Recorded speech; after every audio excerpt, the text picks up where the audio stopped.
comfortably in that game. So here we go, number 3. North Carolina wins the opening tip, and we're underway.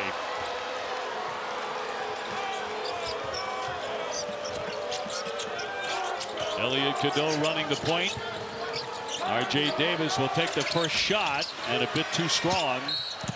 He hit 5 3-point shots against Wake Forest yesterday. He got rolling. He did. He hit 5 of the 8. North Carolina shot it extremely well in their first game here played, where Jalen Withers made 7 of his own, 13 for the Tar Heels, but only 8 of 22 yesterday. Over the top, intended for Lubin, batted around, and Carolina will keep it. Our officials here, Bert Smith, A.J. Desai, and Lee Cassell, for the first of our 2 semifinals tonight in Charlotte. This matchup between Isaiah Evans and Drake Powell, these two guys, OB, were teammates for Team CP3 of the Nike EYBL, and now they're playing against each other here in the ACC tournament in the greatest rivalry in college basketball. Cadeau calls a play. Lubin up to set a screen. 5 to get off a shot. He'll back away and fire it. And a lot of rim, but it won't drop. And a whistle, it'll go the other way. I believe they're going to get Van-Allen Lubin on the first foul. Trying to get to the offensive glass. Khaman Maluach trying to keep him off, and then attracts that foul. But when you consider now Sion James, Tyrese Proctor, how the veterans have to step up in the absence of Cooper Flagg, look for both these guys to be aggressive early. Every Duke fan in the world is saying the same thing.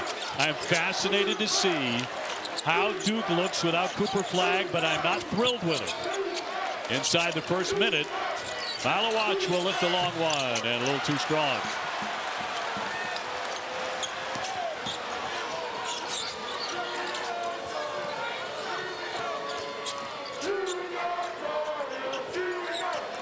Powell on the move. Shot clock at 15 for Cadeau. Trying to drop that pass down deep. Cadeau on the baseline. Another pass right back to Lubin for the slam. And it's a small thing, but a great job by Elliot Cadeau with the pump fake to get the shot block, and Maluach in the air, dropping off the dime to Van-Allen Lubin to finish it off. Duke's starting lineup. James Proctor, Knueppel, who was marvelous yesterday, Evans, and Maluach. Knueppel coming off 28. Proctor, a little hesitation, and it drops down. Expect to see Tyrese Proctor being very aggressive throughout this day. One of the things when you look at the Duke backcourt in comparison to North Carolina, the size allows them to be able to get into the painted area and finish. Yeah, he was rusty yesterday, 2 for 11. Davis fighting past Proctor. Let's see how much they let him play tonight. On the bounce, Lubin, who's had an excellent tournament, lost the handle. Shot clock a factor now. Withers, a little too strong. Rebound tapped out high. Another chance for North Carolina. Davis won't wait. Batted around again. And back over to the Duke Blue Devils. The pump fake, a lost art, as Elliot Cadeau gets amongst the tree of Khaman Maluach. Just a simple pump fake, gets him in the air, allows him to drop it off. Van-Allen Lubin with the stuff.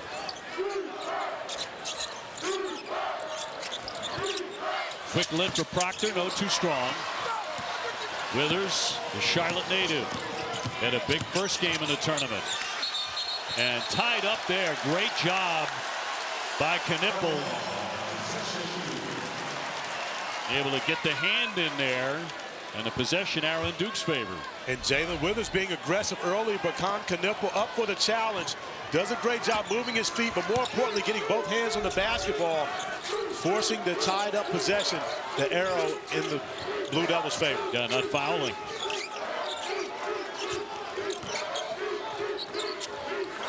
Duke looking for their 30th win of the season tonight. As Knueppel slams on the brakes, Evans will toss one up there, and he's fouled on the play.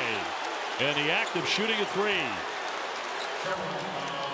Big lift yesterday when Duke really needed it. Evans scored 14 off the bench. The scouting report on Isaiah Evans absolutely has to be that he is going to shoot the basketball every time. Elliot Cadeau stepping in, and this is called a reckless closeout in the NBA level. However, you have to give a shooter an opportunity to be able to land correctly. That is a foul by sticking that left foot underneath Evans.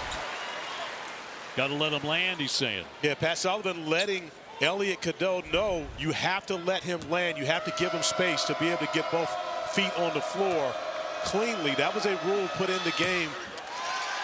Kawhi Leonard versus the Golden State Warriors years ago in the playoffs. Someone came underneath him, turned his ankle, changed the entire trajectory of that series, and both college basketball and the NBA have guarded that closely ever since. You like the rule? I absolutely love it. I mean, when you see, think about what we're talking about in this game. Cooper Flagg's not playing because of turning his ankle on someone, and that was inadvertent. So, but you still have to give that person the opportunity to be able to land cleanly. By the way, it looks like he is dying to take that warm-up off and get in the game. I'm going to tell you right now, he is struggling, having to watch his brothers on the floor. You know, over the top for Lubin. He had a couple of monster dunks yesterday, and he's off to the races again tonight. And Cadeau getting downhill, making the focus to be able to draw the big man and find Van-Allen Lubin. The second time they've done it so far in this game. Knueppel off the Maluach string, gets doubled up, almost lost it. Proctor to fire, around and out. Got a great look of Carolina to run. Tied at 4 in the early minutes. Foul out for Cadeau. He won't take it. Drives it instead. Kind of a wild shot, but draws the foul. Elliot Cadeau, the sophomore, on the move. He had 10 assists against Notre Dame in the first game of the ACC tournament. Elliot Cadeau is letting it be known he is going to live in the paint throughout this game. Attacking on the DHO. If you try to go under the screen, you're going to give him an opportunity to get into the lane, drawing Maluach and throwing it up for Van-Allen Lubin, their second connection so far. Sion James with the personal, his first. Tar Heels really played great defense yesterday, holding Wake Forest to 59 points in the quarterfinals. It's in fact the first time they've held back-to-back opponents below 60 this year. OB, Patrick Ngongba coming into the game for Khaman Maluach. Maluach played the first 10 minutes straight of the matchup yesterday before they brought Maliq Brown into the game. Jon Scheyer going to the bench early, getting Ngongba on the floor. The 6'11" freshman, and Maluach's the 7'2" freshman on the bench. Maliq Brown going to be over there coaching up his guys. The freshman big men competing today. James, a determined drive, and takes a hit. Most importantly, the second foul on Elliot Cadeau. Carolina's seen this too often this year. However, they hold a 1-point lead. ESPN's exclusive presentation of college basketball is brought to you by T. Rowe Price. Invest with confidence.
Welcome back to Charlotte. Tar Heels with a 1-point edge over Duke. And as Duke entered the arena today, all eyes were on the presence of Cooper Flagg. And while he did not participate in the shoot-around with Duke today, it was reassuring to see him walking through the tunnel on his own, especially in his own shoes. So no Maliq, no Coop. But for the Duke Brotherhood, they said no worries.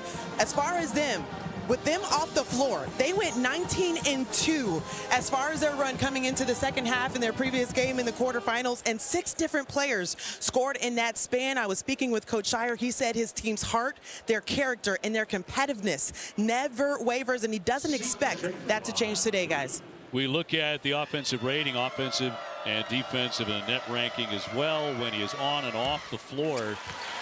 And it pops right away, doesn't it? How different they are defensively when he's not in there. It really is, OB. And we saw it yesterday when you consider the play before he got hurt. He blocks a shot, starts to break. Isaiah Evans makes the first 3-point field goal for Duke in that game after starting 0 of 13. After that, Cooper grabs a rebound and turns his ankle, but he's on his way. What he does, because he rebounds so well defensively, he also initiates their offense. So they're going to absolutely miss him offensively, but defensively is where he'll be missed the most. Seth Trimble in the game here for North Carolina. 2 fouls, as you pointed out, for Cadeau. That's been an ongoing issue in the first half, hasn't it? It absolutely has been. This is the 35th game for the Tar Heels this year. 23 times now, Elliot Cadeau has picked up 2 fouls in the first half. And early, you're talking about still 15 minutes remaining where you're going to have to play with Elliot Cadeau being very passive on the defensive end. With your point guard off the back iron, that won't drop. James following the miss. Knueppel trying to get involved with the blow by, and it won't roll in. Rebound batted around, and Davis has it. North Carolina seeking their 19th ACC tournament championship. Their first since 2016, trying to get into the championship game. Davis will be a big reason why if they reach it, his first bucket. But you don't see anyone coming from the help side, OB. And we also have to mention no Maliq Brown. You're talking about the 2 best defenders for the Blue Devils. So Duke will look different defensively without Cooper Flagg and Maliq. No one there to challenge R.J. Davis at the rim. Ngongba downstairs, beautifully run and laid in by Proctor. Great cut, great pass. You see Ngongba with the ability to see over the top offensively and deliver a strike to Tyrese Proctor off a nice cut. Cooper Flagg, and when he's in there, their chemistry is so tight. Man is free downstairs. Washington will slam it in. So to me, that's one of the really interesting things. How will that chemistry be affected? It has to be. I believe it will be, but we saw a little bit of this when Cooper got poked in the eye in their last game at Cameron Indoor. But when you consider having to play a full game and game planning without Cooper on a defensive end is where he'll be missed. And we've seen it on the last couple of possessions where the Tar Heels have got easy buckets. Knueppel had it knocked away, pull up Pop Davis. He can't knock it down.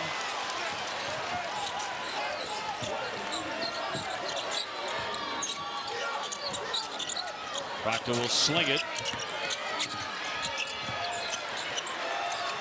Back for Knueppel outside the 3. Carolina fans love the defensive effort. But in the end, Duke lines up with the basket and driven in by James. That's a nice take by Sion James. More importantly, using the pump fake. Get the shot blockers in the air. And then the easy layup. I'm sure he will be in attack mode, and you've got Washington and Ngongba getting tangled up. The foul is going to go against Ngongba, not allowing Jalen Washington to be able to move. Even though Ngongba took the friendly fire to the face on that possession. Yeah, watch to your left here. You see the left arm of Ngongba grabbing Washington first, and that's where the foul is called. Ngongba took a pretty good shot, too. And the officials are going to go over and look at that.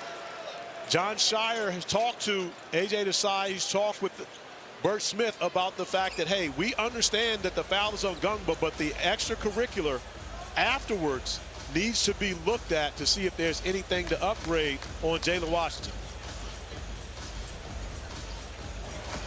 So watch this again. Players under review for possible flagrant And they're looking at that for a possible flagrant. I wouldn't be shocked if they came back and said that this was a flagrant foul. The original foul is absolutely on Ngongba, but once the whistle is blown, you see the left arm come down from Jalen Washington and hitting Ngongba in the head. There's a strong possibility they will come away with a flagrant foul in this possession. Yep, would not be stunned. As Bert Smith, AJ Desai, Lee Cassell, the officials tonight get a look at our first review. Hope you'll join us tonight at 9:30 here from Charlotte. It'll be Louisville and Clemson, two red hot teams and playing exceptional basketball, go head to head in our second semifinal. Yeah, they're getting a lengthy look at this. Patrick Ngongba wound up getting kind of poked in the eye too. He's given Scheyer some very valuable depth this season. Even in the quarterfinals, he had 7 points in 10 minutes. And they're going to switch positions now. Lee Cassell going to go over with Bert Smith to see the replay so that all three of the officials, as AJ Desai goes over and speaks with Hubert Davis. What do you think this is, a tiebreaker? I think they all have to be on the same page. They'll come together and decide what it's going to be. But just to set a precedence in this game early, and of course the officials always have to control the game, I believe you have to go flagrant one here just to make sure that it doesn't happen again. Not allowing players to feel like it's okay to have extracurricular actions, especially after the whistle's blown. So they gather and chat, those three. And Lee Cassell, one of the rising stars in officiating, is going to come over and explain what they came up with here. So exactly 13 minutes to go here in the first half. Duke and Carolina. And the terminology was wrong. And again, that's why I kept saying after the whistle blew. So it won't be a flagrant one foul. After review of the previous play, we have a common foul on number 21 White from Duke. And then it's followed by a dead ball contact technical foul on number 13 from North Carolina. We will shoot 2 free throws, and Duke will take the ball out on the end line. But it's because the whistle had already blown before Jalen Washington drops his arm and hit Patrick Ngongba in the face. So now that the action is over, the whistle's already blown. That's why it's a dead ball contact technical foul in comparison to a flagrant one. So Proctor with another one coming, 75% at the line. Really our first Duke Carolina moment of this semifinal. 6 points for Proctor.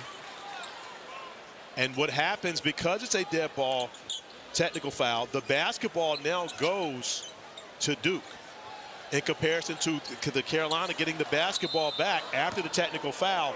The possession changes, even though the common foul was on Ngongba. We had a clock on that. All of that took about 4 minutes. So now Hubert Davis is going crazy because apparently Patrick Ngongba just hit Jalen Washington in the face.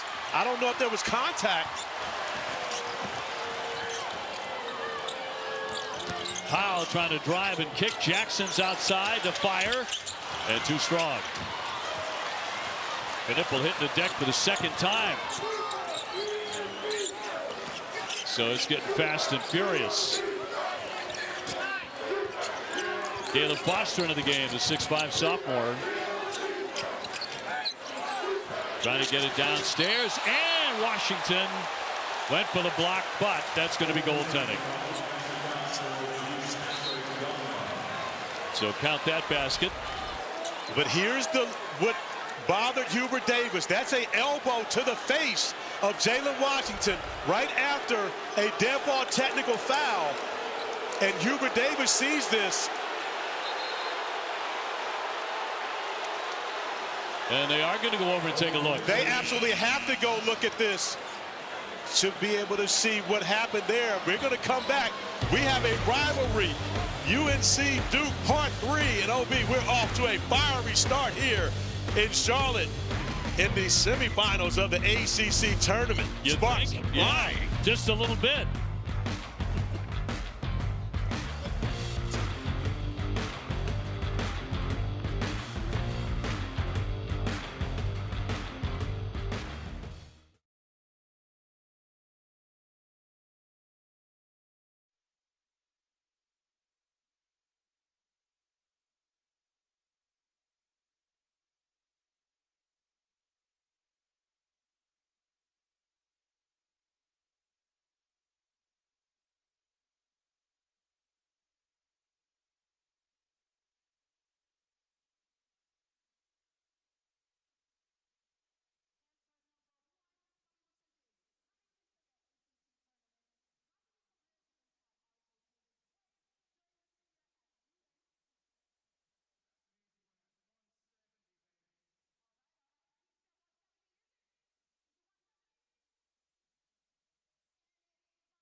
Corey, already a couple of tone-setting moments here in the first half, Duke and Carolina. They absolutely have been. You see Patrick Ngongba swinging the elbows. It does make contact with Jalen Washington, but we've had a conversation with the officials. They've said that this is a normal basketball play. It absolutely would have been a cylinder foul had they blown the whistle at the time, but because they did not, there's nothing you can do. It ends up being a basket for Ngongba off of the goaltend of Washington, but you see Jalen Washington being tended to on the sideline. More than a little blood has been spilled in this rivalry over the many decades. Here's Davis. I believe we showed about 5 occasions in our tees, correct? Yes. And before the shot went down, but no basket there. There was a whistle and a foul. Now, Obi, what I will say is that throughout this tournament, and you and I have seen it, the officials have done a great job of allowing these teams to play. Very much. You know, allowing them to be physical but not dirty. After the way this game has started, I expect to see many more whistles as R.J. Davis calls the timeout because the Blue Devils do a tremendous job defensively on the underneath out-of-bounds play. Well, at least nobody got fouled there. It was a timeout.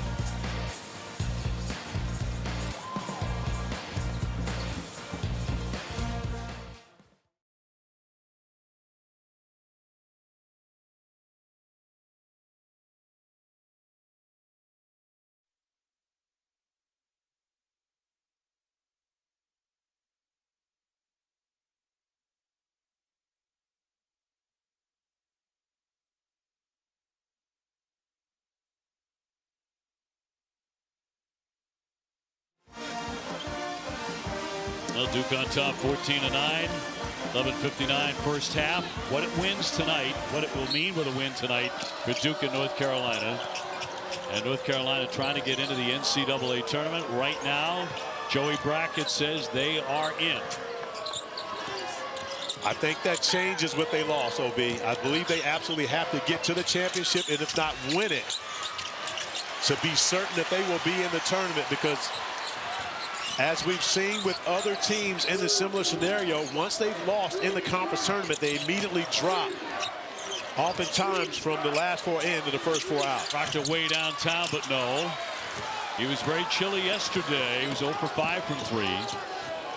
Duke overcame that. An impressive win without Cooper Flagg and without Maliq Brown. Neither of whom can play tonight. Trying to slice inside Jackson. One and done. Foster has been trying to find a role for himself all season long after starting 15 games last year. That's swatted away by Lubin. And numbers for the Tar Heels with Gillis down in the backcourt. Wow, tiptoeing in, and another goaltending. And I believe they will look at this one later, but if right now it's a goaltending, it's a play that they can go back and review at the next dead ball. As Powell goes to the basket, that's probably going to be taken off. That looks like a good block as the ball is still going up. Ngongba gets to it before it gets to the basket, to the backboard. I believe those 2 points most likely will come off at the next dead ball. Certainly agree with you on that.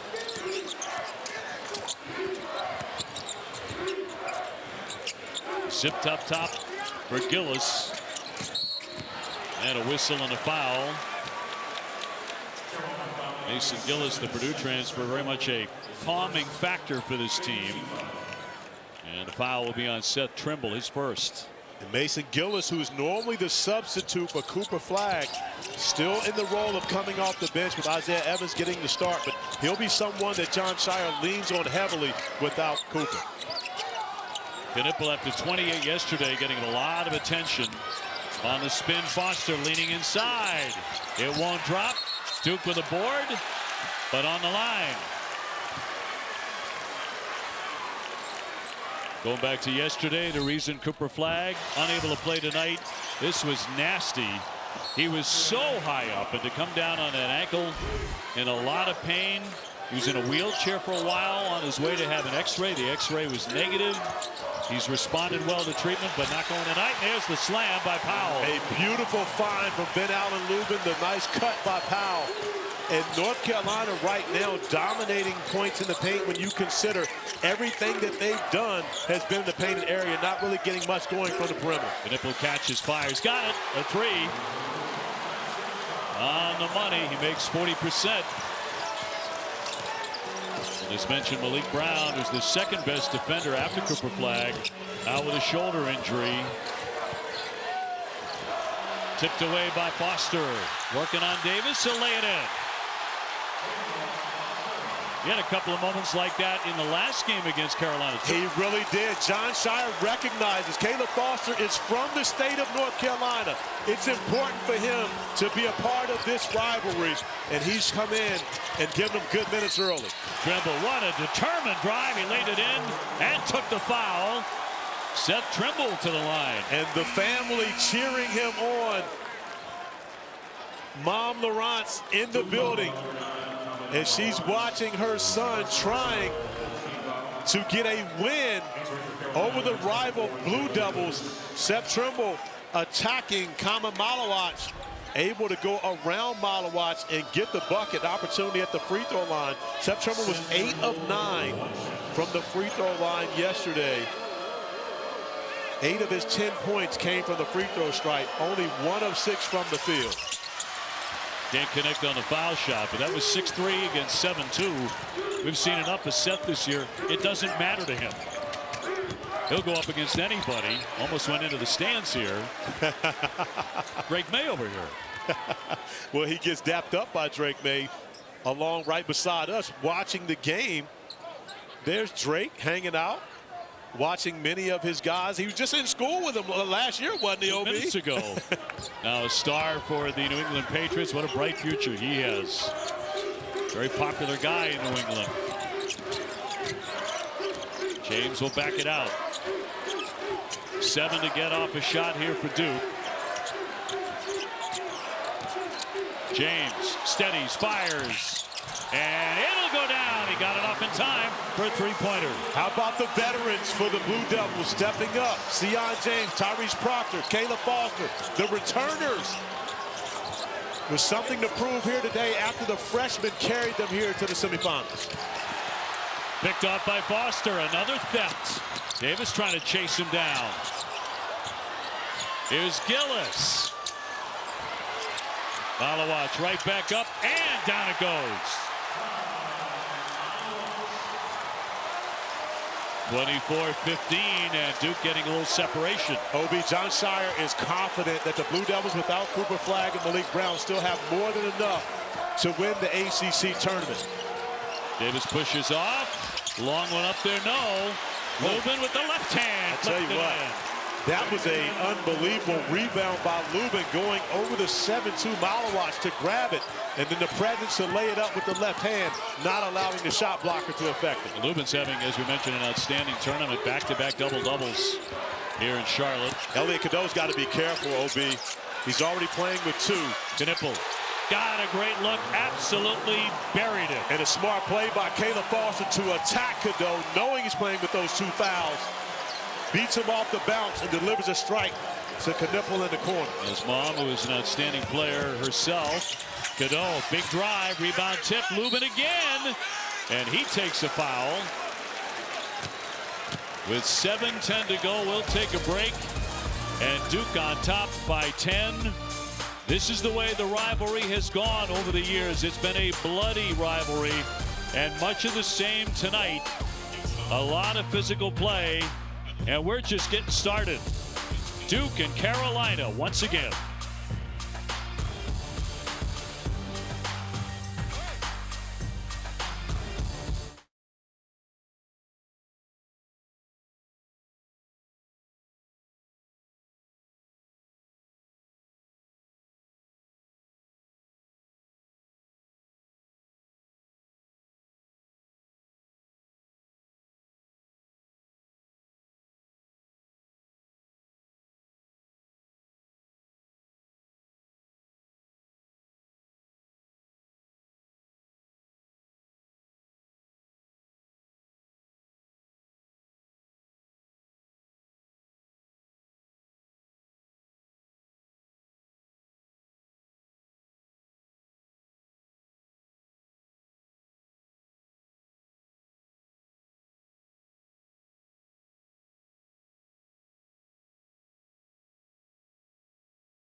Zubin, guys, thank you very much. 7:10 left first half. ACC tournament semifinal in Charlotte. Duke with a 27-17 lead. No score change. In fact, they didn't really look at the goaltend a few moments ago. North Carolina, the 5 seed. Duke, the number 1 seed. We've got the best 4 teams in the semifinal, don't we? We absolutely do. When you consider what the ACC has been this year, these 4 teams have really carried the attention. When you consider Clemson and Louisville both coming up next, 18-2, both teams, and only Duke at 19-1, better than those 2 teams. So it has been a top-heavy league this year in the ACC. And, of course, the Tar Heels, a national brand, always going to be in the mix. Clemson, the only team in the regular season to knock off Duke. We were there with Dickie V at Clemson. Tigers played a great game, and they've just gotten better and better. They are a handful. Remember, they were an Elite 8 team last year. So they've been good for a long time. 27 wins now. Yeah, Brad Brownell's done a tremendous job, as has Pat Kelsey. Tough trying to figure out who the coach of the year was this year. Knueppel swish it in from 3-point land, and he's at it again. He has 9 points. And I can tell you who I voted for. It's the guy that won the ACC and had a 19-1 record, and is putting in Patrick Ngongba. Wow. In place of Khaman Maluach, and has developed Ngongba. He didn't start the season playing, OB. He missed his entire senior year of high school with injury, but the Blue Devils have developed him all season long for times as such, and Ngongba standing the test with Jalen Willis attacking him at the rim. Possession arrow keeps it on this end. It was a jump ball. Out for Cadeau. Knocked away. The steal by Evans. Sion James will run it. Duke on top 30-19. And that'll go the other way. A foul on Duke. With 6:21 to go, they'll get James for his second foul.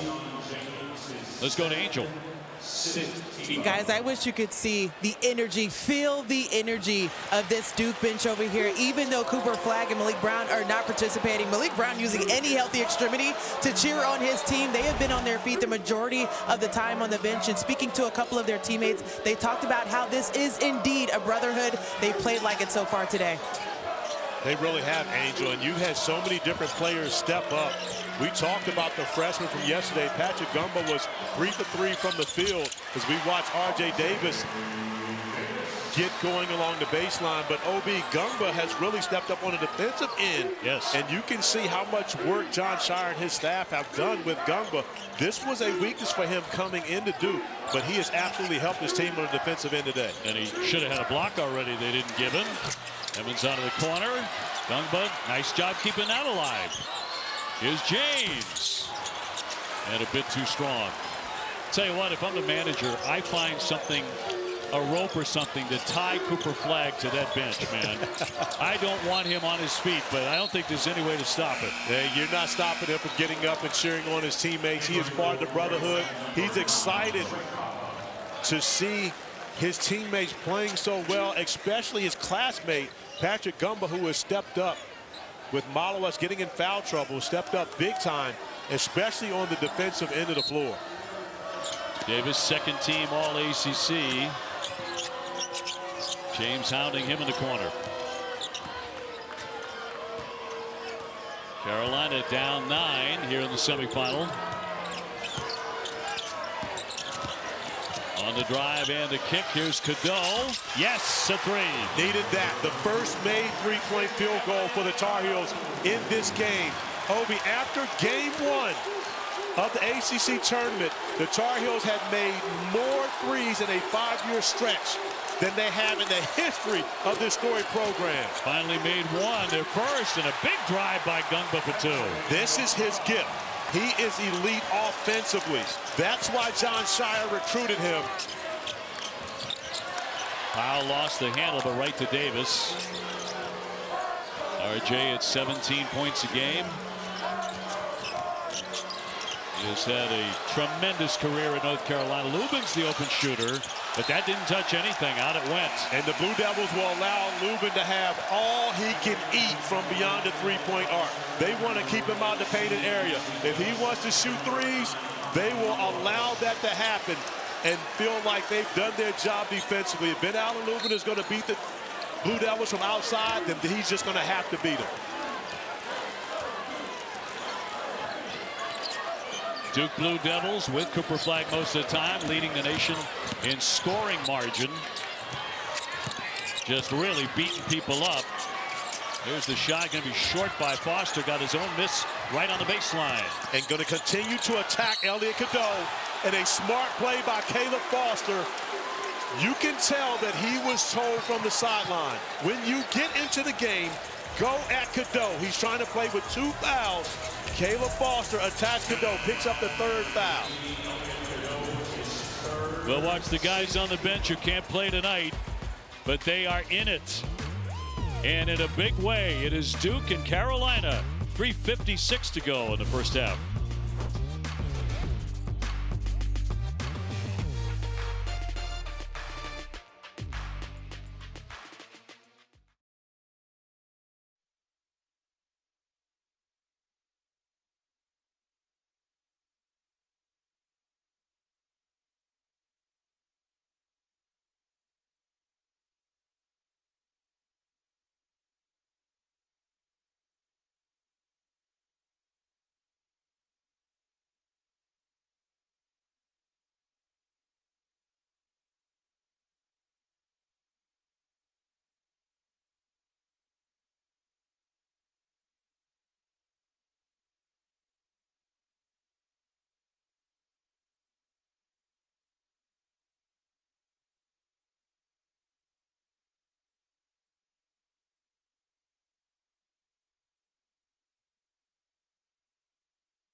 ESPN's exclusive presentation of college basketball is brought to you by Principal. Let our expertise round out yours. Gorgeous night here in Charlotte, in the Queen City, which has treated us tremendously well throughout the week. Championship game coming up tomorrow night. Obi, when you consider the Duke Blue Devils playing not only without Cooper Flagg and Maliq Brown, but also -1 coach. We know Jay Lucas took the job at the University of Miami to be their head coach. So that left a lot more responsibility on the coaching staff. Had a conversation with Coach Emmanuel Dildy, who made it very clear that a lot of what was going on and the responsibilities that they had now fell on he and Will Avery, who is now responsible for the guards. You see Caleb Foster, who didn't play in a matchup on Big Monday that we have with the Blue Devils before they go to Carolina. All of a sudden, they go to North Carolina. Caleb Foster is inserted into the lineup, into the rotation, and now Foster coming in, playing a huge part here in the Blue Devils having success against their 8-mile rival Tar Heels in the ACC tournament. They played only 5.5 minutes yesterday. It's a very strange season for a guy who really relied on being in the lineup last year. Started 15 games and was a starter earlier this season. It's been a struggle to find a role. And it's been a constant communication between Caleb Foster and Jon Scheyer. Jon Scheyer was a starter his entire freshman year. He came off the bench his entire sophomore year. I asked Jon, I said, have you told Caleb that? He said, of course, we've done everything that we can to try to help Caleb know that we're going to need him as this season progresses, and they have needed him here today. Shot clock inside 10. Dribble with a little fall away. No. Rebound was tapped and a whistle there as Gillis took a hit. Check out the bracket in the Big 12. This is a 10-point game in the semifinals in the ACC. Withers just picked up the foul, but BYU Houston in the semifinals right now on ESPN2. And Texas Tech, the 2 seed in Arizona at 9:30. And we've got some more friendly fire in this game. Khaman Maluach coming down with the right elbow. Now that's incidental contact. I mean, it hurts. Van-Allen Lubin is thinking to himself, yeah, it's easy for you to say that over there with the suit and tie on. However, Van-Allen Lubin taking that friendly fire in this one. Always dangerous when you're dealing with 7-footers and their elbows are at forehead level for you. Yeah, that sounds like you're speaking from experience, my friend. Yeah, I've caught a couple of those. More so on the top of my head, though. I'm not even at elbow level for 7-footers. Jalen Washington took that shot early and still remaining on the bench. And a good save by Withers. 35-24 Duke.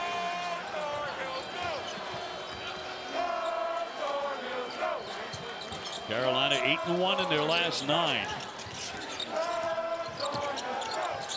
Davis. He feeds Powell and short with a long jumper. Proctor off to Gillis in transition. No. They'll get another chance. But a great play by Maluach, tipping it out to his teammates and getting a second chance opportunity. Proctor taking on Davis chest to chest. Gillis and looking for the slam. Maluach, great adjustment, banks it in. He's going to the line. His first thought was he was going to slam that down, but tremendous control of the body to make sure he got the basket. I am with you 100%, OB.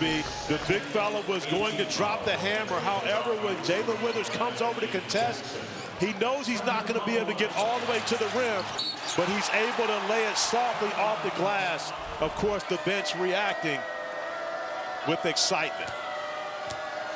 Can we get a microphone on Cooper Flagg? Because I have a feeling he'd be pretty good at this play-by-play thing. I can tell you this, OB. Coop talks quite a bit of trash. I'm not sure all of it is going to be able for us to air it. Yeah, you're concerned that this is a family show. I get it. You can remember the technical foul at Boston College. Oh, yeah. 2:21 to go and a foul with Duke opening up a 37-24 lead. And a personal will go against Duke and Isaiah Evans, his first. Time for a 1-and-1. So Carolina heading to the line. And one of the best foul shooters in ACC history at the stripe. R.J. Davis, 89% this year. He was 8 for 8 yesterday in the quarterfinal win. Yeah, this is how North Carolina survived yesterday against Wake Forest. In that quarterfinal matchup, they were 22 of 27 from the free throw stripe. They only shot 33.9% in that game and were still able to get a win because of how proficient they were at the free throw line. And naturally, he misses that one. Carolina only shot 34% yesterday. That's a season low for them. It was a very gritty win. Proctor again, spinning and kicking. Another offensive rebound by Maluach and showing off the soft touch once again to put it back. This is a 9-0 run. So Duke's starting to look pretty darn comfortable. Powell gets it up. That won't drop. Knueppel with the rebound. And give Isaiah Evans credit for doing the job defensively. That's the reason he didn't play much early in the year. But he is locked in on the defensive end now, trying to help his team get a win. Knueppel banging with Jackson and bangs it in. Off the window for 2. And he'll be headed to the line. He has 11. The Blue Devils playing inspired basketball, Obi. They love having Cooper Flagg as a teammate, but they hate hearing it's Cooper Flagg and the Duke Blue Devils. Cooper is the first one to tell you, no, it is a team. It is about the entire team. And right now, Kon Knueppel, Khaman Maluach, and the Blue Devils showing that they are a great team with or without Cooper Flagg in the lineup. 42-24 here in the semifinal. Tar Heels in need of a hot hand. Davis blocked by Maluach. And another foul with 1:07 to go. A smart play by Tyrese Proctor, recognizing Drake Powell trying to trail the play as Khaman Maluach cleans up the mess, denying that opportunity from R.J. Davis at the rim. And Proctor trying to get out on the break, recognizing Drake Powell trailing him. Just goes right into his path, forces Powell to foul him, and gets him to the free throw line. North Carolina has missed their last 5 shots. Proctor, 75%. Had a good one against Carolina at Chapel Hill with 16 points, and he makes 1 of 2.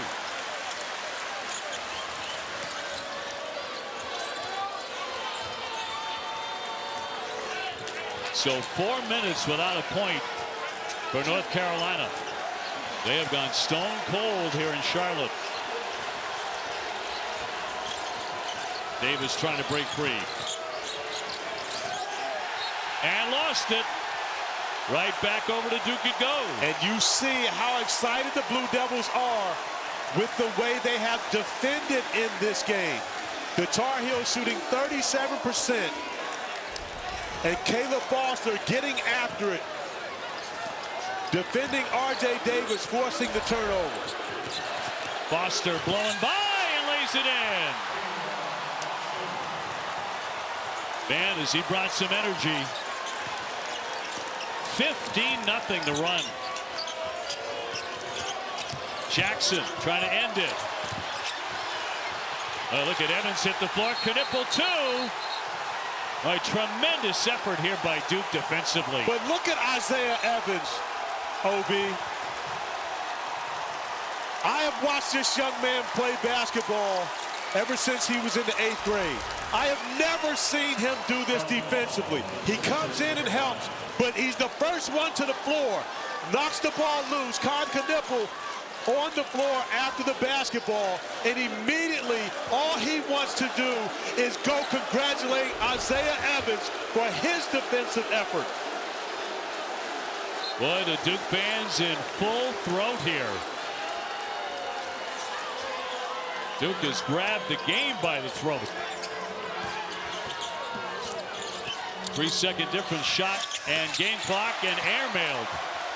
And enough time to get off a decent shot here for Knueppel. 5 seconds before the break. Proctor around the back, off the fake, fires, around and out. But Duke closing the first half on a mega run, and they are on top 45-24. OB. And they're still playing like it. They sure are. Is scrapping for every loose ball. James on the attack to the baseline as we get started here in the second half in Charlotte. And a lot of North Carolina fans in a bit of a state of shock. Proctor airborne, can't knock it down. Davis went for the rebound, and North Carolina controls. So Carolina trying to get up off the mats.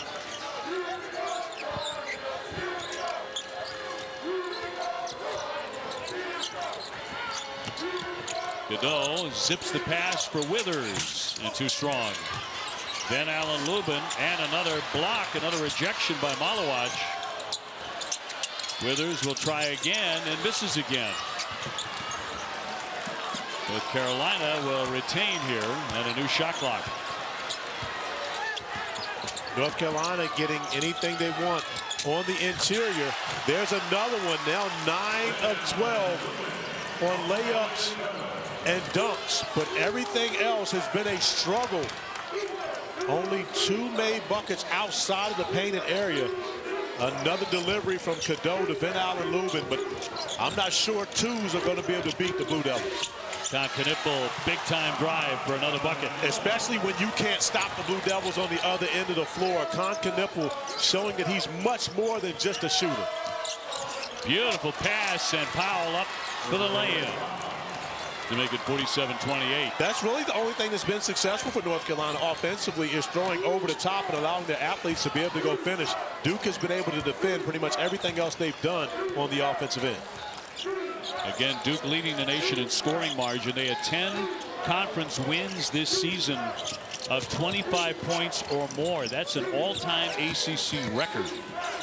James off the hesitation, beautifully done. And smart play by James. He gets Withers in the air. Withers already playing with 2 fouls. Fortunate not to pick up one on that last possession. Cadeau trying to operate. Off the dribble and a whistle with 17:36 remaining. And if you're not with us at the very beginning of the broadcast, Cooper Flagg and Maliq Brown out today. That's all we know right now, is they're not playing in this game. As you've mentioned and many have said, it's highly unlikely, certainly the way they're playing with these guys, that they would have to play at all in a championship game, maybe not even in the first round of the NCAA tournament. You know, I honestly, when you consider playing them in the first round, now you only have 48 hours to be able to turn around. I believe, and the Duke team that we're seeing without them is just good to beat pretty much anybody, especially a 16 seed that they're going to face in the first round of the NCAA tournament. I would absolutely look at not playing those guys until then. Proctor well short. Maluach collects. Got to get a shot up though. 6 to shoot. Never got to the iron. Maluach will take a long one and bury it from 3. And why not? He's done everything else throughout this game. Why not knock down the 3 ball? He took the 3 on the first possession of the game for Duke on the offensive end. I'm not sure Jon Scheyer wanted that one, but he absolutely loves to see him knock down the 3 at the end of the shot clock. That's a no, no, no, yes, yes, yes. But again, as you said, the shot clock was winding down. And Duke, without 2 outstanding players, and the man many believe is the best college player in the country on the bench, still firing on many cylinders. Lubin picks up the rebound. And there should be numbers for the Tar Heels right now. Need to attack with Maluach behind the play. Lubin asking for the ball. Does not get it. Davis does. For Powell in the corner. Airmailed that one, and another whistle. Maluach continues to make his mark on this game. Yeah, Khaman Maluach, in all honesty, OB, in a normal year, would be an option as the #1 pick in the NBA draft. But his buddy will be that. But Maluach showing that he's much more than a rim protector and a shot blocker, showing that he has the touch from beyond the arc and has a strong performance here today. His second foul as he goes to the bench. Lubin, nice pass. Withers to the other side of the iron for the lay-in.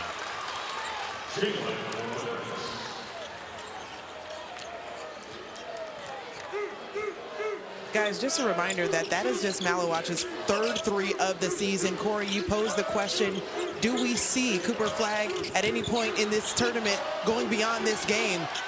Coach Scheyer, sorry, a little tie up there. I'm going to give it back to you, OB. Yeah, scrap on the deck here, and the officials will separate them with Knueppel down on his back in the middle of it, and he'll be lifted up by his teammates. Jon Scheyer coming over to make sure his team gets out of that. Nothing more comes from it. We'll have more on Cooper Flagg when we come back here to Charlotte.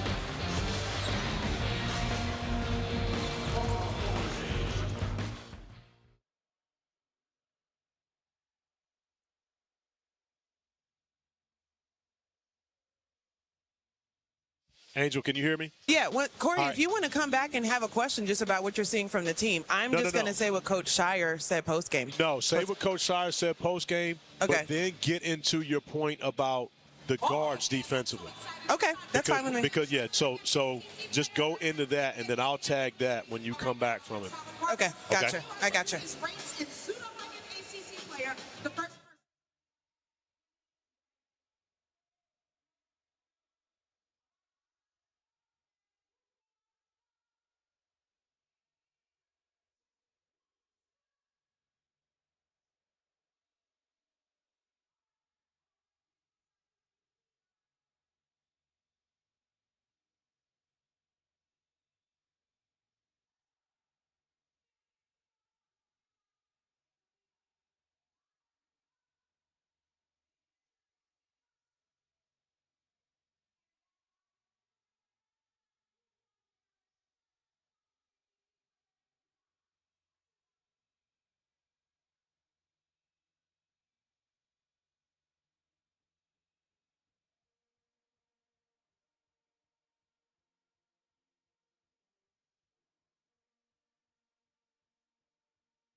ESPN's exclusive presentation of college basketball is brought to you by Principal. Let our expertise round out yours.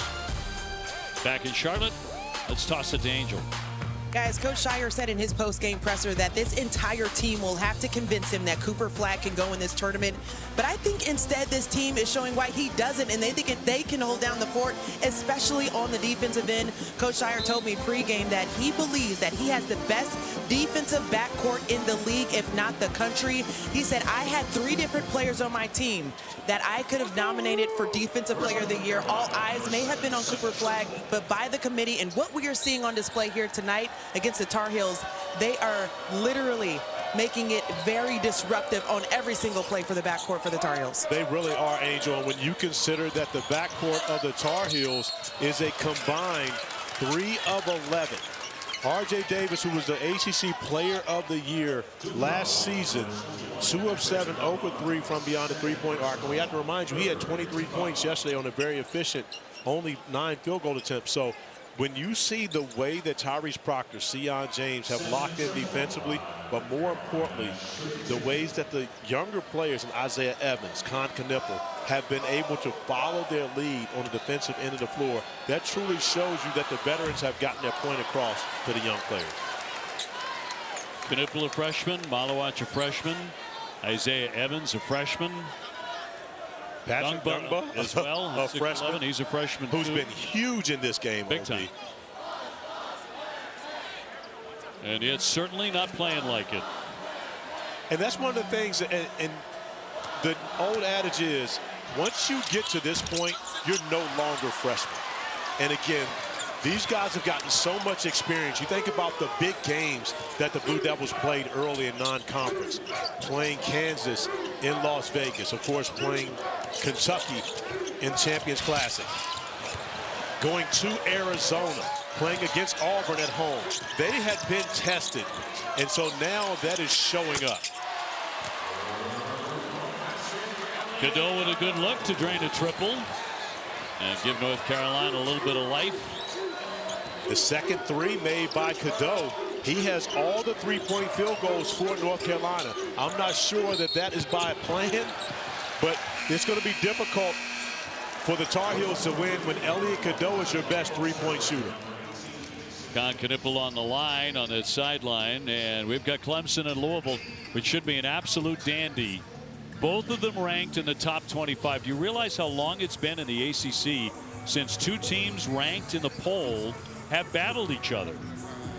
It hasn't happened much this year. 293 games, I think it is.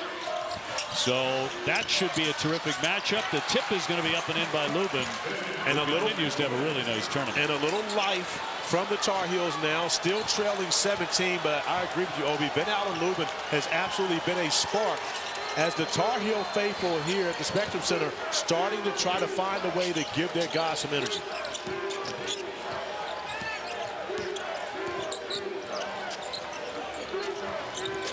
Proctor back up top for Ngongba. Open shooter Foster, and out it goes. Yeah, that's a nice effort by Elliot Cadeau, getting out there, blocking the three-point field goal attempt by Caleb Foster. Elliot Cadeau playing with those 3 fouls, but he's played inspired basketball here, getting back on the floor in this second half. And again, he's going to have to get some help from his teammates. The desperation has to set in, that sense of urgency for the Heels. Knueppel got to get a shot in the air. Shot clock down to 2 as that clangs away. Jalen Washington back on the floor for the first time since taking that hit.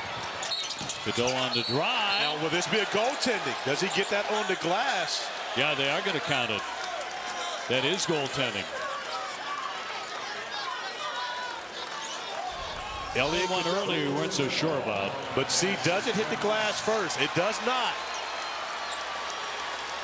And I believe they'll look at this one also. Ngongba looking like he's got a good block on that one as well. We didn't see if the ball was coming down or not, but he does get to it before it hits the glass. Similar to the first one we saw, Patrick Ngongba, but that one looks as though it's coming down. You can absolutely see that one being counted as a good basket. The basketball is on its way down. I believe this one will count for Elliot Cadeau. And Tyrese Proctor with his second foul on the play. 13:54 left as they review the goaltending.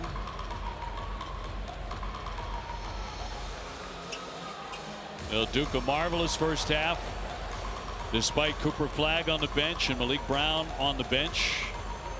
And just ran away and hit. They were up 21 at the break against North Carolina. This is their third meeting of the season. Duke winning the first 2 pretty comfortably.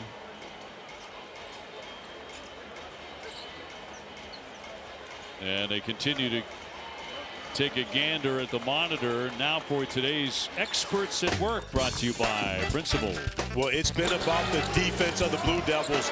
Everyone on a string getting involved. Caleb Foster fighting over the screen, denying R.J. Davis his opportunities, and then, of course, being celebrated by his teammates.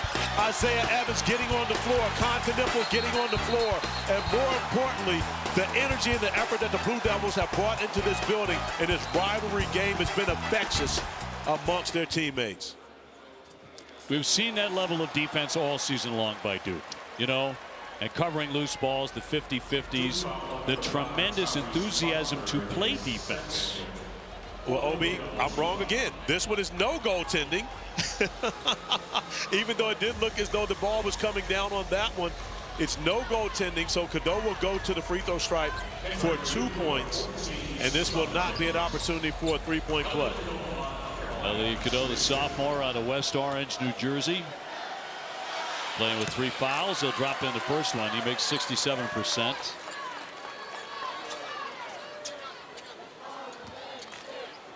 There's so much talk all season long about, will the Tar Heels be excluded from the NCAA tournament? Do they belong in the field? Cutting the lead to 15. Now the Tar Heels will go to their full court pressure. This is how you have to attack.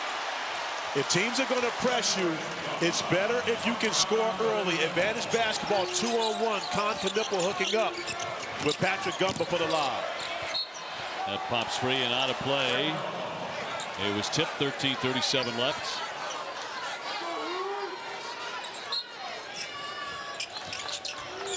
Frankly, in a second semifinal, Clemson and Louisville, those are two of the hottest teams in the country, about to go toe-to-toe. Pulled up by Cadeau, well short, and Gillis with the rebound. You talk about the top 3 teams in the ACC all coming in on winning streaks and playing their best basketball late in the season. Louisville 20 out of 21. Pulled up by Knueppel and short.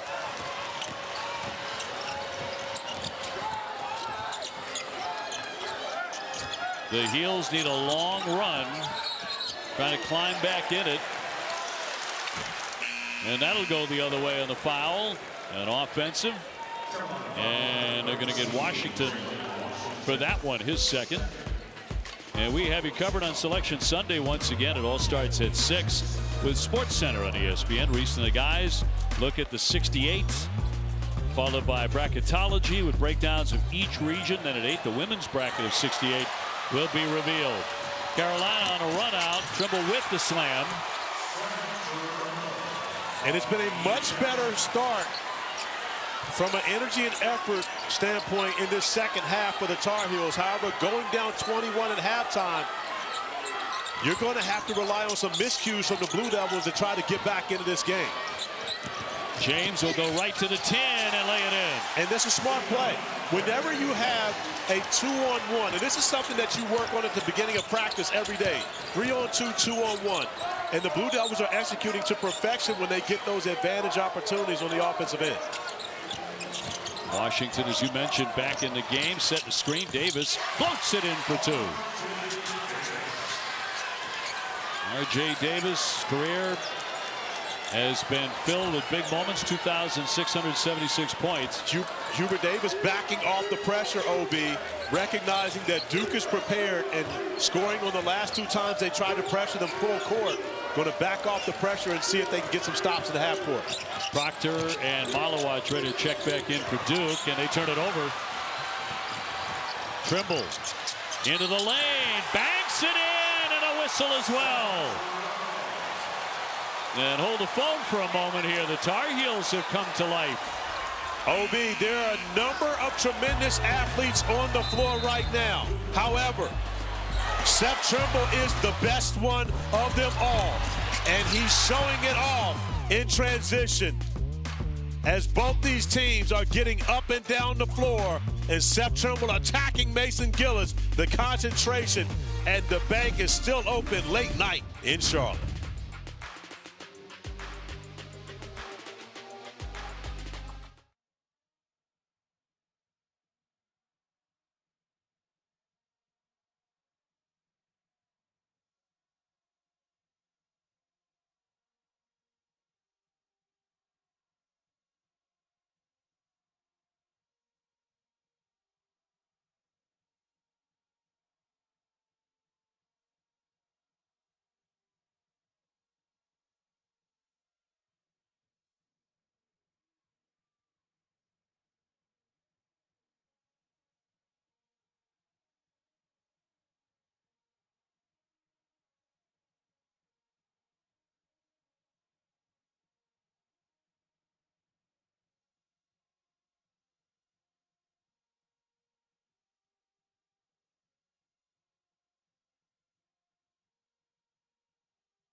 Back in Charlotte, Dave O'Brien, Corey Alexander, Angel Gray with you. Wasn't that long ago, it was 52-28. Since then, Carolina a 15-4 run. The Tar Heels have found their energy here in the building, and now they're able to get out in transition. 10 Duke turnovers have benefited the Tar Heels. However, only 5 of 10, now 6 of 11 from the free throw stripe. Seth Trimble, who was 0 for 3, makes his first free throw of the game after going 8 of 9 last night.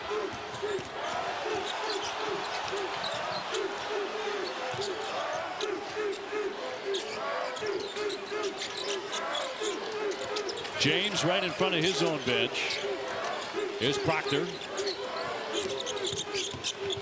Keeps on dribbling, and a great job by Maluach to roll off it. And a smart play by Proctor, making sure he engaged the big man to give Maluach enough time to get to the rim. Maluach closing in on a double-double. Into the paint, picked off by Gillis. Now the 10th turnover for the Tar Heels, where each and every possession on the offensive end becomes extremely important, trying to catch up to the Blue Devils. Knueppel again. Man, do they love to run that play. Those two are Batman and Robin. They absolutely are. And Superman is out. He's cheering for him on the sideline, but Batman and Robin are getting the job done for the Blue Devils. On the drive, off the window, pretty shot by R.J. Davis, who still uses the glass as well as anybody. Well, North Carolina's found a rhythm on the offensive end, OB. They just can't get stops. That's going to be the concern. Can they lock in defensively and find a way to keep the Blue Devils from operating so well in their offensive end? Coming up on 10 minutes to go in Charlotte. Our first semifinal here in the ACC tournament. Knueppel takes the pass, leans in, can't finish, but he'll be off to the line. And he's the best foul shooter on the floor, 92%. And a personal on Ian Jackson. That'll be number 2 on a freshman for North Carolina. And we have Clemson and Louisville still to come. Great crowd here tonight for game 1. We're in Charlotte with the Tar Heels and the Blue Devils. There would be a great crowd anywhere if you take this this matchup. It doesn't matter where you go, but here in the Queen City, you absolutely have to expect a packed house for the ACC tournament semifinals. Have you spent a lot of time in Charlotte? I retired here. You did? Yeah, with the Bobcats. My last year in the NBA was in Charlotte. So I've spent a lot of time here. I actually saw Muggsy Bogues yesterday. The first time I ever went to play golf, Del Curry and Muggsy Bogues took me out to the links. How did that go? I'd love to know. Well, there were a lot of divots, and the ball didn't go very far. Let's just say that. Davis lost the dribble, picked off, and Duke collects it. 61-46. Knueppel on the drive. Great defense there by North Carolina to get back and prevent an easy basket. Trimble stumbles through the paint. He'll shovel that to Davis. Working around Gillis. Another floater, but no this time.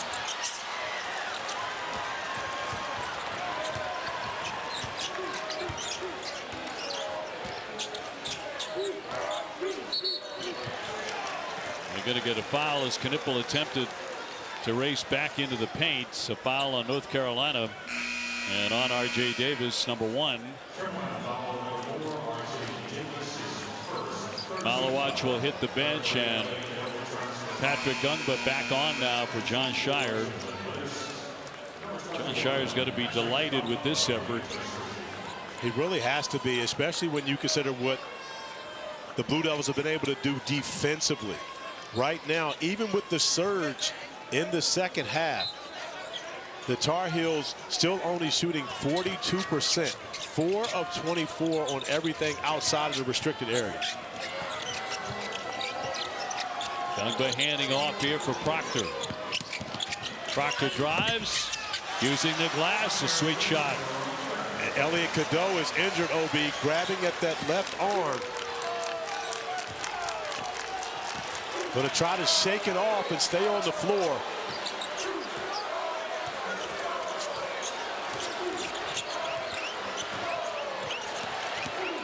Taking on Knueppel one-on-one and a whistle. We are under 9 minutes left here in the first semifinal. 2 fouls now on Kon Knueppel, the freshman from Milwaukee. You've got to give the Duke guards a tremendous amount of credit when you consider Sion James, Tyrese Proctor, Kon Knueppel, the way that these guys have manipulated the screen and roll action as Bert Smith is talking to Elliot Cadeau about the chirping that's going on between these two teams. Yep. Drake Powell trying to be peacemaker, letting him know, I got my guy. Bert Smith was saying, stop it right now. Yes, but when you consider that these guys lost their coach, Jay Lucas is the point guard's coach. But you throw Caleb Foster in that mix as well. Not only what they've done defensively, but you see how these guys are playing pick and roll action. And they're engaging that big man and making last-minute decisions on whether or not to throw the lob or to go on their own and finish. We've seen great examples of both throughout this game. I know Jay Lucas is watching in sunny South Florida, smiling, seeing his guys go to work. So here in Charlotte, there have been a couple of potential roadblocks that could have tripped up Duke, but it really hasn't. Another one.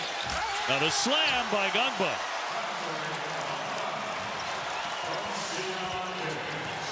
Duke fans loving it, 65-47. He has 8 points. Powell nearly lost his footing. Very deep down for Lubin in the basket. And another bucket inside the restricted area, 3 feet. And within, the Tar Heels have been excellent. They just haven't been able to get much going from outside of that area. And down 16 with less than 8 minutes remaining, they're going to have to find something from beyond the 3 to try to chase down the Blue Devils. Proctor knocked away and stolen by Cadeau. He's got Powell, and he'll lay it in, and a foul. Drake Powell, the freshman, going in strong. It's the only thing that the Blue Devils haven't done well throughout this game is the turnovers. 11 turnovers for the Blue Devils that have led to 14 points off turnovers for the Tar Heels. Outside of that, everything has been excellent, especially when you consider the effort diving on the floor and the want-to in this rivalry.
Lubin. Appreciate that very much.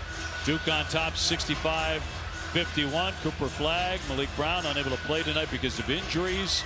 It hasn't mattered a whole lot.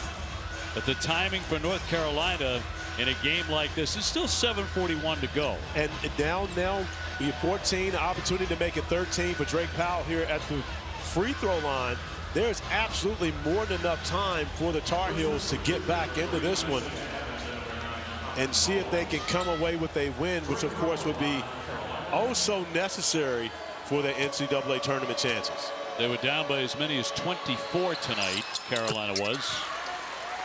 And Powell connecting, give him 9 points, so 65-52. Knueppel leading the way for Duke with 15. James on the wing. R.J. Davis coming back on now in a moment here for North Carolina. That's going to be 4. Cadeau, that's number 4. Give me a look at our blind resume now. And on your right, 22-12, 1-11 in quad 1. Joe Lunardi says last 4 in. On your left, last 4 buys at 20-13 and 5-10 in quad 1s. I'm looking at that. I'm pretty sure it's an SEC team. It could be Oklahoma, it could be Arkansas, it could be Vanderbilt in that spot. James will draw the foul. When you consider that they've played 15 quad 1 opportunities, and we'll go with Arkansas, but you look at the net. North Carolina with a higher net, but you look at that quad 1, 5-10 versus quad 1s.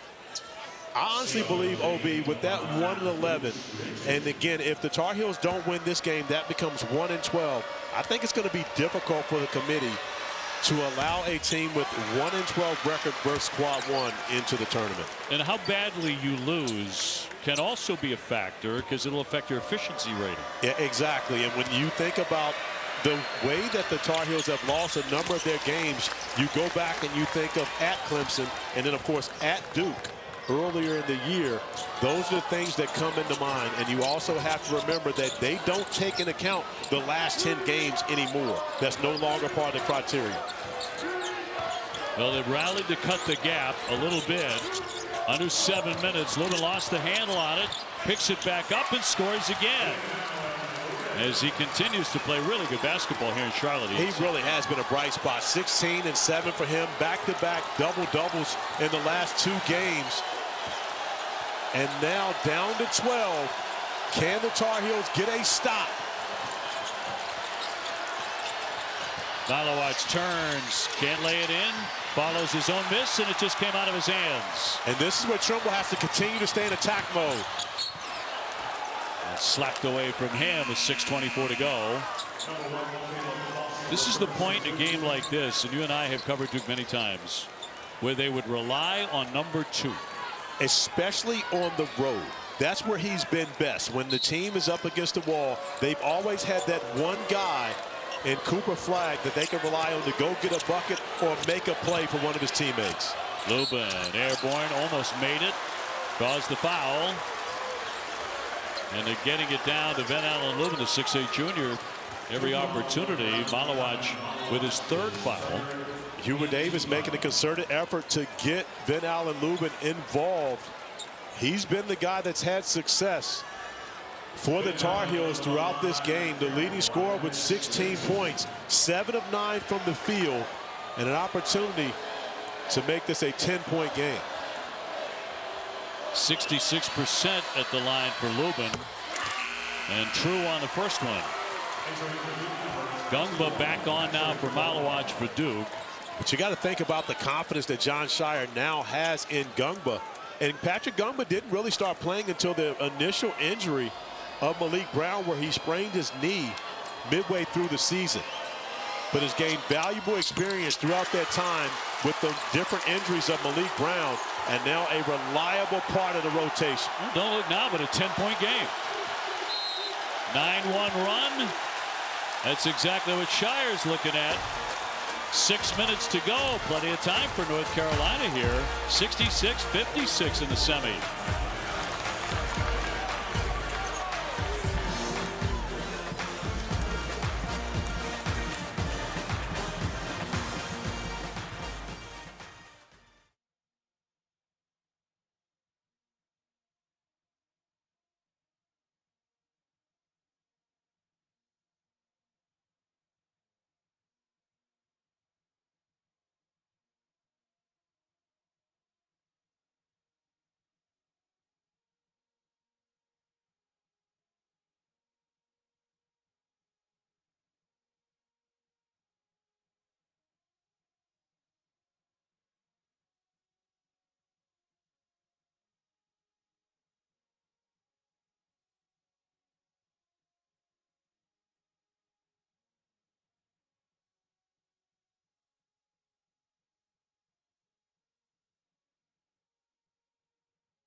Can't wait for this one. Louisville and Clemson.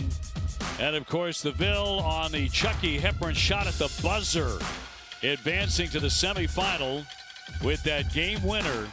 Clemson, 27 wins. That is a school record. They rallied late to beat SMU in another tight one. That's our game coming up. 2 against 3 in the semis. 2 first-team All-ACC guards going at it in a huge matchup between 18 and 2 ACC teams up next. North Carolina has rallied to get it to 10. Evans with the, up and over the top for Ngongba, and a slam. Out of the timeout.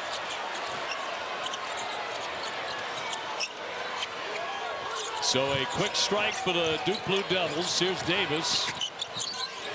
Cadeau open. Drains it from three-point land.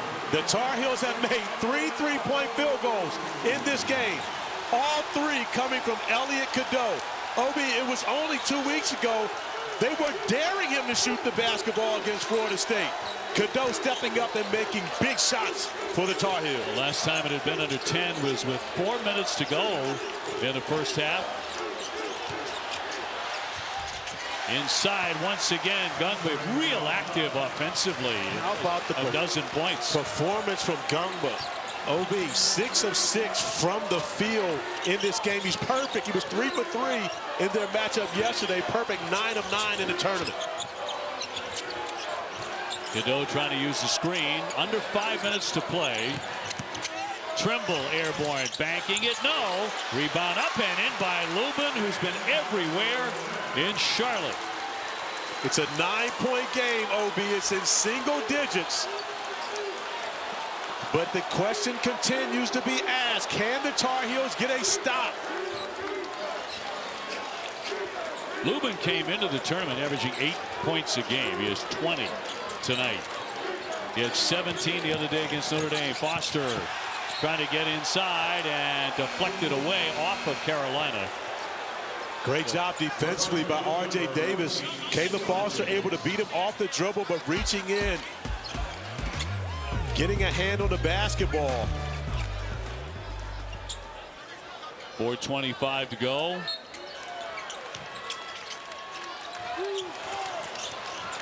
In for Knueppel, quick shot, well short. Here's Trimble, fast break, and a foul too!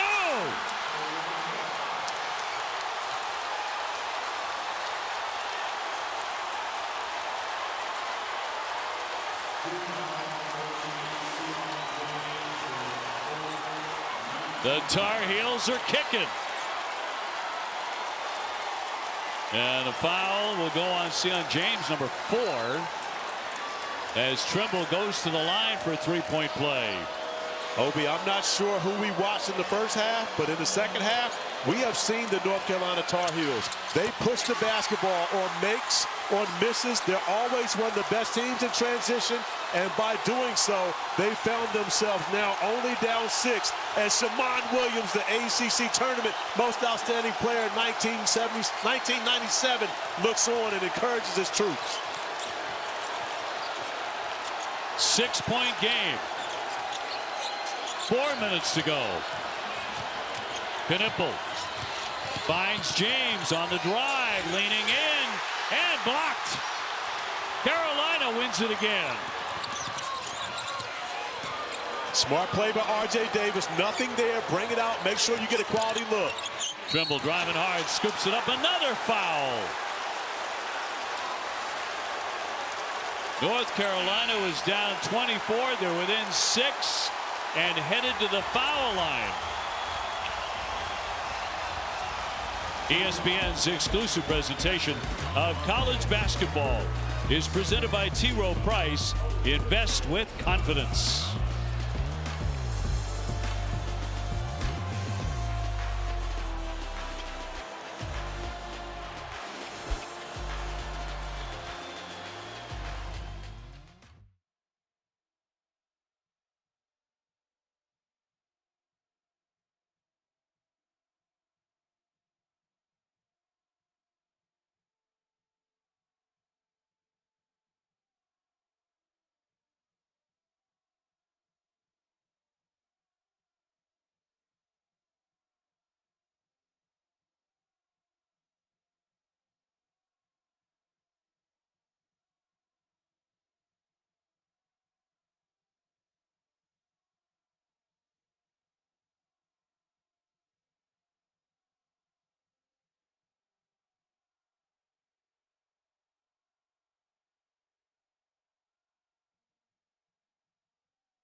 Give you a look at tonight's dynamic play of the game, brought to you by T. Rowe Price.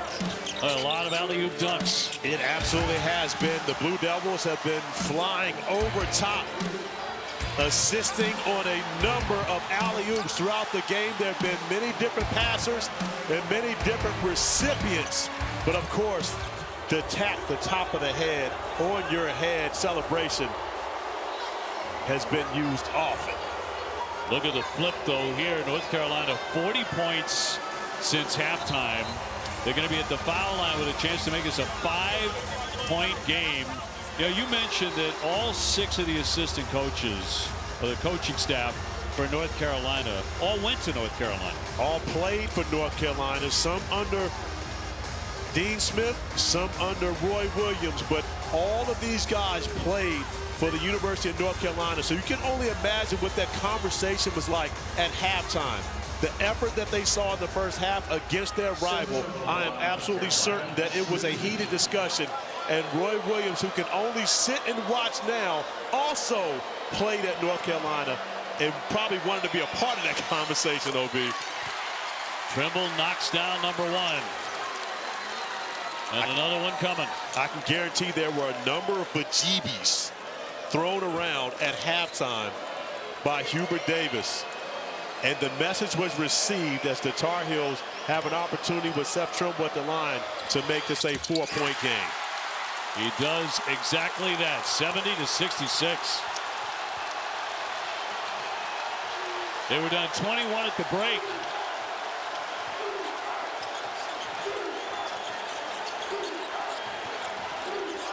Proctor with it. Maluach rolling again. A pull-up pop, and it'll roll in. Nice touch by Proctor. He has 11.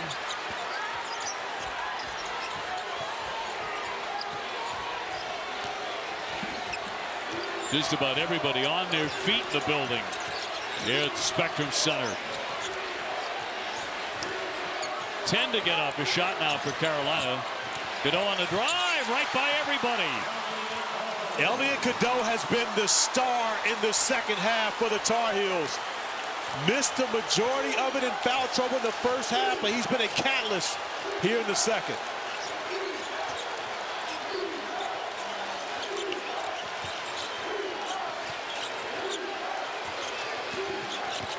Proctor in traffic. 10 to shoot now. James working on Davis. Evans off the fake. A 3 in the air. He can't hit it. Powell with the save. Carolina ball again. Down by 4. What a comeback for the Tar Heels tonight in the semifinal. Hubert Davis calling out instructions, what he wants on the offensive end, understanding a huge possession right here. They need to get the best possible shot they can get. 6 on the shot clock. Pass got to Powell, slapped away, and there is a whistle. 1:52 to go. There's 2 on the shot clock when the whistle was blown. They're going to get Isaiah Evans coming in, slapping his former teammate Drake Powell on the arm. Hubert Davis animated on the sideline, calling out instructions, exactly what he wants to get to, and great execution by the Tar Heels to get Drake Powell to the free throw line for 2.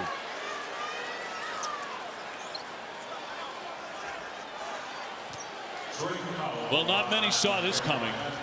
North Carolina down by as many as 24 has come roaring back. Powell at the line and a misfire. But Obi, there's so much pride in this rivalry between both these schools. You can only imagine the feeling in that Tar Heel locker room and trying to see which way and how they can find a way to get back into this game, showing a tremendous amount of heart in this second half to make it a 1-possession game. 72-69 Duke. Will they turn to this man, Knueppel, fighting his way along with Powell. Maluach gets it off for James. High post once again, Maluach. Knueppel was demanding the ball, went to save it, he's on the line! He turns it over. North Carolina has it, 13 turnovers for the #1 team in the country. And it's not important for the Tar Heels now to go for a 3 and tie this game. Continue to get the best possible look you can. They want to get Drake Powell and Elliot Cadeau involved in screen and roll action. Cadeau picked up the dribble. Davis. Evans on him. Got to get out of that corner.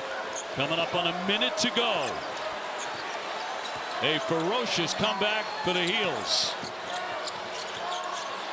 Powell lines up a long one. He can't hit it.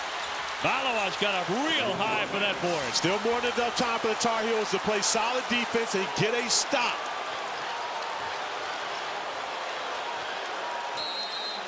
Timeout.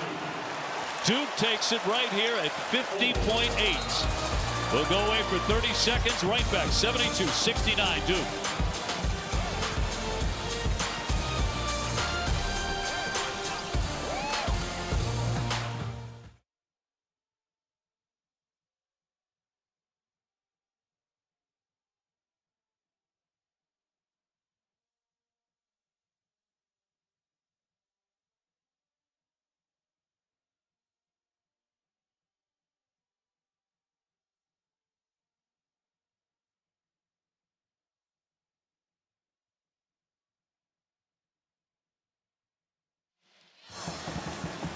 So there is a reset. 72-69 Duke. North Carolina 3 timeouts remaining. Duke is down to 1. Carolina with a foul to give. And when you consider what has happened for the Blue Devils coming out of timeouts, of course, had a 24-point lead at one point. Now North Carolina making 7 of its last 9 field goal attempts. But most of the time when they come out of timeouts, there's been someone getting downhill with the option to throw the lob or get to the rim and finish. I expect to see Jon Scheyer bring Kon Knueppel off of a screen with either Sion James or Tyrese Parker handling the basketball. Get it to Kon Knueppel, his best free throw shooter, trying to get him downhill and allow him to make the decision as to whether or not he would drop it off to the big or try to go to the basket, get fouled, or score a bucket. Chilly run for Duke. Without a point in the last 2:34. But for the longest time, as Duke had a giant lead, it did not feel like a comeback night. But that's exactly what it's become. Coming up next, our second semifinal, Clemson and Louisville right here in Charlotte. 50.8 seconds to go. Duke ball.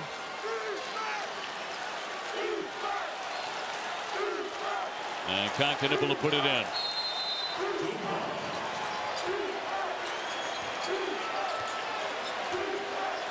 Sion James to bring it across. 10 on the shot clock. Poked away. Now 5. Knueppel drives it. Still on the move. Can't finish it. And they're going to get the foul on Maluach. Seth Trimble coming in, gets the rebound. And it couldn't have happened better for the Tar Heels other than Seth Trimble being down. And for Maluach, that's number 4. Because now you have the opportunity to put points on the board and make it a 1-point game without any time going off the clock. Maluach coming in as Trimble grabs the rebound. But with only a 2-second differential. Maluach on 4, as we mentioned. 2 shots coming for Trimble in North Carolina. But OB, with only a 2-second differential now, if Seth Trimble's able to make both free throws, well, regardless, makes 1. Does Hubert Davis have to foul here? I don't think you can afford to play out the 30 seconds. Well, and Duke's going to do everything in their power to get it to Knueppel anyway. It's just about automatic at the line. Trimble drops in number 1, 72-70. Evans will step off, and Gillis on now for Duke. But regardless of a made free throw or not, you're going to have to get the basketball back. You would hope for a make, and most likely you foul. You go for the steal. If you don't get the steal, you foul. Most likely Knueppel makes 2, but it still gives you an opportunity to get a 3 on the next possession. Dribble 82%. And sinks it. 72-71. How about this with 32 seconds to go? Well, you think about Duke and Carolina and all the great games and the incredible finishes. North Carolina down 24 points in this game. They are within 1. And at halftime, as I'm walking through the tunnel, everyone says, you got what you asked for. Well, we now have exactly what we asked for. This rivalry, this matchup, the Tar Heels coming back, making it a 1-point game, OB, 32 seconds remaining. We'll see how Hubert Davis handles this. I know they will go for a steal, most likely foul, and get the basketball back, still down 1 possession, and have an opportunity to tie to be able to try to go on to the ACC Tournament Championship or possibly overtime here in Charlotte.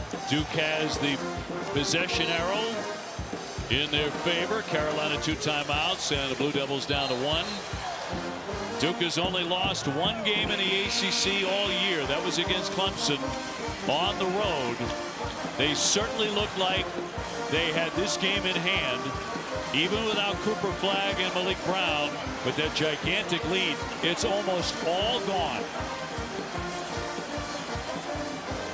And it would certainly be Cooper Flagg's time of the game if he had not sprained the ankle yesterday and unable to play here tonight.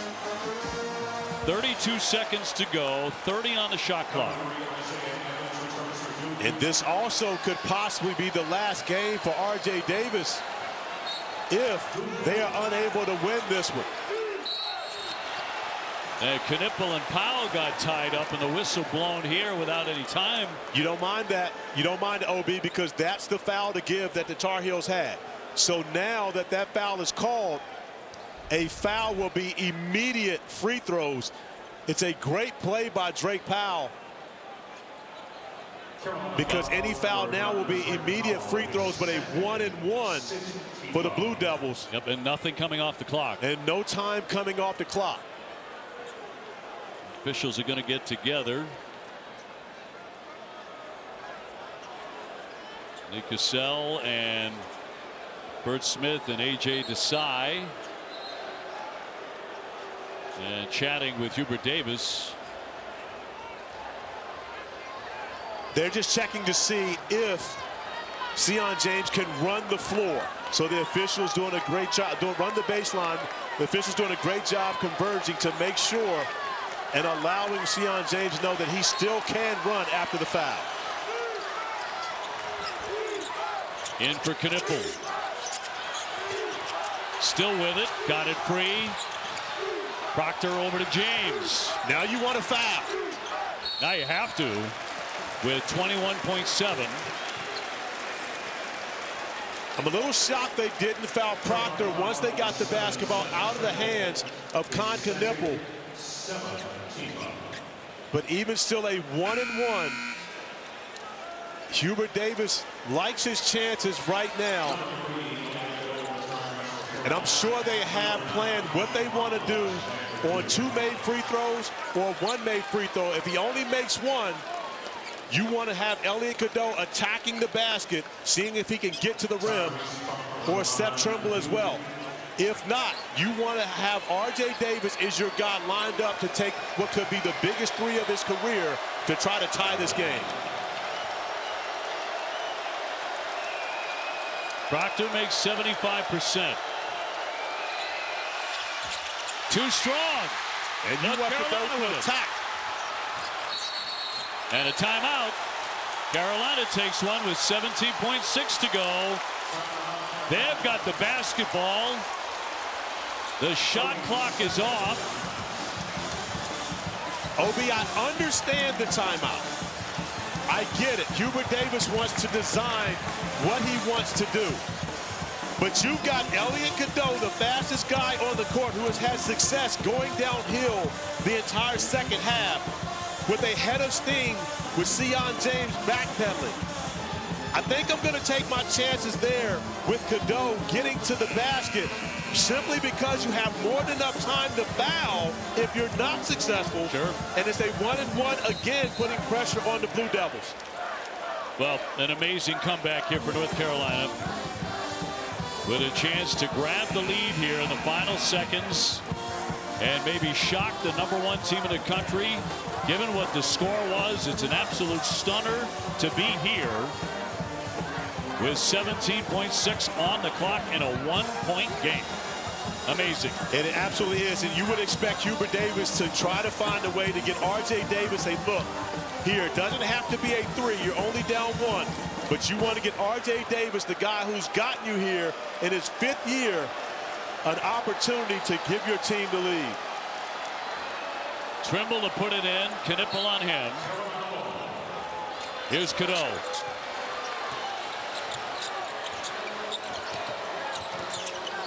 Ten seconds to play.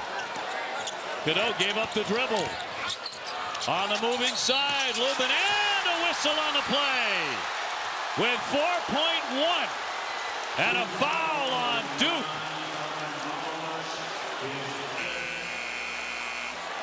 That'll go on Maluach, and that's 5. And Jon Scheyer trying to get his team over, take full advantage of the 30 seconds before you have to check in a new player. Van-Allen Lubin, who has been spectacular for the Heels all night, attacks the basket. You see Maluach leaning in to the foul. Great call along the baseline by the officials, as Cooper Flagg can only watch Van-Allen Lubin with an opportunity to tie and then give his team a lead with 4.1 seconds remaining. Well, he's had 3 terrific games in this tournament. Tonight's been his best one, talking about Lubin, but he had 17 points, 10 rebounds against Notre Dame in game 1. Against Wake Forest, 13 rebounds. And then tonight, he's been better than that. He has gone off for 20 points. He and really 10 has, rebounds. OB, and this is the biggest moment of his career. His career overall, but especially in this 1 year at University of North Carolina, an opportunity to tie and possibly give his team a lead here at the free throw strike. He has 2 shots. 4.1 seconds to play. And trying to tie it here. He can't do it. He has another one coming.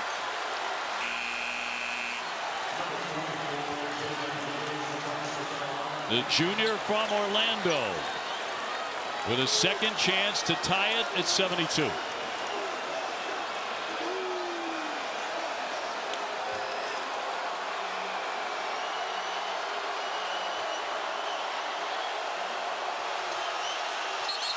Oh, no. A whistle, that won't. Oh, no. And North Carolina moving there in the lane. Dalen Withers tried to fake. And it's a lane violation. Withers with the violation, he moved. And despite the make, which would have tied it, they wave it off.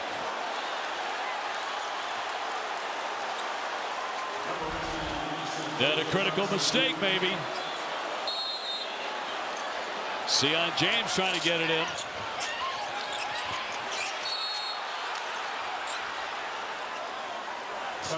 And getting a timeout with 4.1 to go. Could not inbound it. We'll take one more look. Withers, who is the hero in their first game when he hit 7 threes, makes a mistake in the lane there. Withers stepping over the line. I'm not sure if he was trying to fake it or he was thrown off by the motion of his teammates' free throw. But a tough moment for a 5th-year guy to be in right now. Still enough time, but you're going to have to foul immediately once the ball comes in bounds, and then hope to be able to get an opportunity, a good look on the other end of the floor, but a costly mistake for a veteran player of the Tar Heels. Now North Carolina still in a timeout. Duke looking to inbound with 4.1 on the clock. and clinging to a 1-point advantage. Now what has turned into a rather incredible semifinal. So James again. Had to get a timeout seconds ago because he couldn't get it in. Still looking. And does get it into Knueppel. That's exactly where they want to have the ball at 92% at the foul line. 2.8 seconds left. And he'll be shooting a 1-and-1. He was 12 for 13 yesterday at the foul line. Kon Knueppel, the freshman. And important to make both free throws because a heave and a miracle three, which we have seen oftentimes in this rivalry. You go back to 1995 with Jeff Capel doing it for the Blue Devils to send the game to overtime. Anything is possible in this rivalry. So you want to be sure to make both free throws.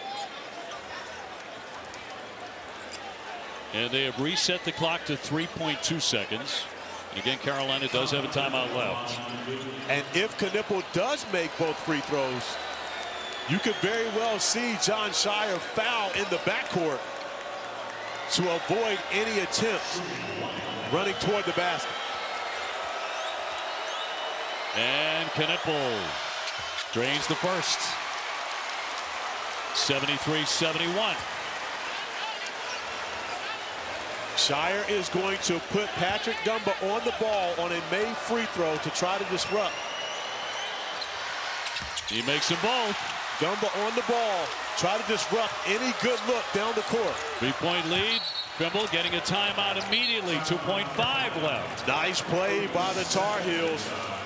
Great thinking by Hubert Davis to get it into the front court and set up something to see if he can get R.J. Davis a look to tie this game down 3. Is there any doubt in your mind that maybe it's not R.J., it's somebody else? Maybe he decoys. The third leading scorer in ACC history, the all-time leader in three-point field goals made. Last year's ACC Player of the Year. There's no doubt in my mind that's what they're going to try, but also Jon Scheyer knows that. So therefore, they're going to do everything that they possibly can to try to deny R.J. Davis an opportunity. But you can never discount that there may be a foul, but it has to be done strategically well to make sure you don't foul in the act of shooting, because whomever catches it, especially R.J. Davis, is going to be looking to fire as soon as he gets the basketball in his hands. A dangerous spot to try to foul a shooter, well, foul before they get into the act of shooting. North Carolina needing a 3 to tie here in the last seconds, and again they reset the clock. So they pick up almost a half second more. 2.9 now for North Carolina. Duke will put Ngongba on the ball once again to try to disrupt a good pass. The tallest guy they have on the floor.